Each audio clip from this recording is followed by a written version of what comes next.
दर्शन ऐकवणार आहे. प्रदीप चंद्र लेखी विष्णू विष्णू अमृता शास्त्र शिवशा मुद्रा मुद्राय राजते. गुजरात छत्रपती शिवरायांना रयतेच्या राजाला ज्याच्या भक्तीला जोड नाही, शौर्याला तोड नाही, ज्याचा अंग सागरा समान, ज्याचा छत्र म्हणजे आभाळाचा मान, ज्याचा सूर्याची शान, काळे नाही सह्याद्री त्याला शंभूचा अभिमान. मराठ्यांच्या देवारतीचं पहिलं स्थान. मराठ्यांचा जो वासमंत आहे, कृपावंत आहे, दयेचा वसंत आहे, जिच्या खुशीतून स्वराज्याचं स्वप्न देखील उदयास आलं, त्या राष्ट्रमाता राज्यमाता जिजाऊबाई. तर मुलखामध्ये राहून स्वराज्य निर्मितीचे स्वप्न पाहणारे स्वराज्य संकल्पक शहाजीराजे भोसले, ज्यांचा इतिहास आठवला की डोळ्यात पाणी आणि अंगावर शहारे आल्याशिवाय राहत नाही. तू छत्रपती शिवाजी महाराज आणि पित्याने निर्माण केलेलं स्वराज्याचं फक्त रक्षणच नाही केलं, तर पित्याने निर्माण केलेलं स्वराज्य 10 पटीने वाढवलं, असे ते शंभूराजे. आयुष्याचे प्रत्येक क्षण लक्षात राहतात असे नाही. आयुष्याचे प्रत्येक क्षण लक्षात राहतात असे नाही. काही क्षण विसरू म्हणता विसरता येत नाही. आणि असा आत्मविश्वास 16व्या शतकात आजच्या दिवशी एक तेजस्वी तारा चमकला. शिवनेरीवर तोफांचा कडकडाट झाला. सगळे चौघडे वाजू लागले.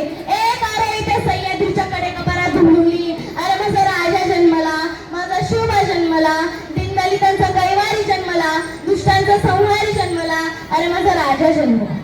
इतिहास घडवणारे आम्ही ऐसे जन्मलो कुठे, चुकवले का हिमालय, पुजतो आम्ही शिवराया, सहन होणार नाही स्वराज्याची फरेब. या जातीवंत हृदयात आमच्या धडकतात आऊसाहेब. विसरले नाही ते लाखो मावळ्यांचे बलिदान. शंभूराजे आठवले की डोळ्यातून अश्रू आपोआपच गळतात. अरे तिथे पडती पावला आमची त्याच इतिहासाचा वाटा. वागतात तर नाही पण मोडणारही नाही. शिवराय घडले तर संस्कार जिजाऊंचे होते.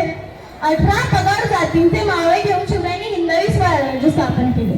ताकद तर सर्वांच्याच मनगटत होती.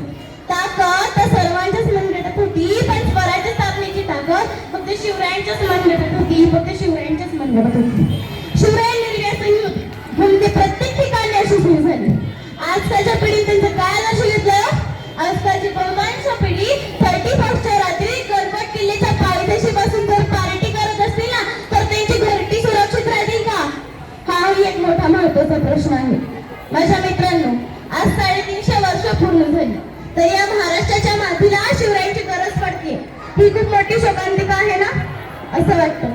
भले पहाटे उठावं, त्या रायगडाच्या पायऱ्या चढाव्या, या अंतकारातून माझ्या राजाला साथ घालावी, हाक मारावी, म्हणावं, बोलावं, विचारावं की राजा कशी पकडली हो तुम्ही पलाटे ढाल आणि तलवार. राजा कशी पकडली हो तुम्ही पलाटे ढाल आणि तलवार. आज तुमचा मावळा साधा चहाचा कप उचलण्यासाठी हात थरथरतोय. राजा बघा महाराष्ट्राची परिस्थिती काय. महाराज रायगडावर उभारली तुम्ही शिवराज्याची गुढी. महाराज रायगडावर उभारली तुम्ही शिवराज्याची गुढी. तुम्ही नसतात आज सडली असती मुलींची मडी. आज सडली असती मुलींची मडी. तुमच्यामुळे पाहतो आम्ही देवाऱ्यात कळस. महाराज तुमच्यामुळे पाहतो आम्ही देवाऱ्यात कळस. तुम्ही नसतात आज नसती दिसली म्हणतो तुळस. आज नसती दिसली.